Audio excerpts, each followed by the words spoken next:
కొంచెం ఈజీ చేసి general public మనం తీసుకువెళ్ళాము అది లాంగ్వేజ్ అది మనం ఈరోజు సెలబ్రేట్ చేస్తున్నాము. మరి ముఖ్యంగా స్కూల్ పిల్లలు కూడా ఇది గుర్తుపెట్టుకోవాలి. మీరు కూడా కూర్చోండి, మీరు కూడా మాట్లాడతారు. అంతే మీ అందరితో కూడా ఒక రిక్వెస్ట్ మెసేజ్ అంతే అందరూ స్కూల్ పిల్లల దగ్గర కూడా తీసుకువెళ్ళాలి. ప్రతి స్కూల్లో ఈ మెసేజ్ మనం ఇవ్వాల్సింది. ఎట్లా లాంగ్వేజ్ ఇవాల్వ్ అయింది, సో దాట్ ఇంకా తెలుగు లాంగ్వేజ్తో ఇది కనెక్ట్ ఇంకా అవుతుంది. మనం స్కూల్ పిల్లలు చూసుకుంటే ఇంకా లాంగ్వేజెస్ ఉన్నాయి, ఇంగ్లీష్ ఇది అది, బట్ మన రూట్స్ అయితే మనం మర్చిపోవద్దు. అది అందరితో ఒక రిక్వెస్ట్, మన పిల్లల వరకు తీసుకువెళ్ళాలి. ఇది మన ఏం ఉండాలి.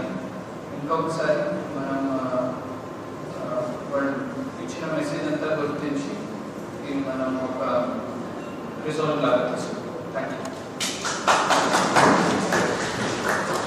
పరిస్థితుల్లో మనం ఉన్నాము.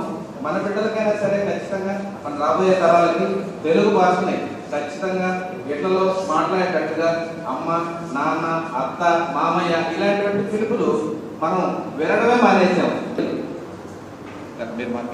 ఈరోజు స్వర్గీయ పిడుగు రామూర్తి పంతులు గారి జయంతి. సో వారు తెలుగు భాషకు చేసినటువంటి సేవలకు గుర్తింపుగా ఈరోజు తెలుగు భాషా దినోత్సవాన్ని జరుపుకుంటున్నాము. ఇది చాలా సంవత్సరాల నుంచి మనం ఈ వేడుక ప్రతి సంవత్సరం వారి జయంతి సందర్భంగా జరుపుకుంటున్నాము.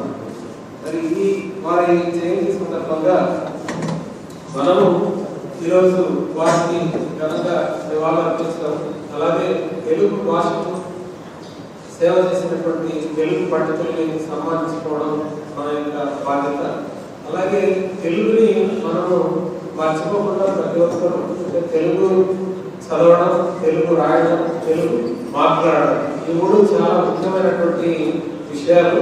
చాలా మంది ఇప్పుడు ఇంగ్లీష్ మీడియంలో చదువుకోవడం వల్ల తెలుగు చదవడం, రాయడం, తెలుగులో పూర్తిగా మాట్లాడడం అనేటువంటిది చాలా అరుదుగా కనిపిస్తోంది. ఈ మూడు చాలా ముఖ్యమైన విషయాలు. ముఖ్యంగా పిల్లలు గమనించాలి. ప్రతిరోజు మీరు తెలుగు పత్రికలు చదవాలి విధిగా, అప్పుడే మనకు తెలుగు బాగా వస్తుంది.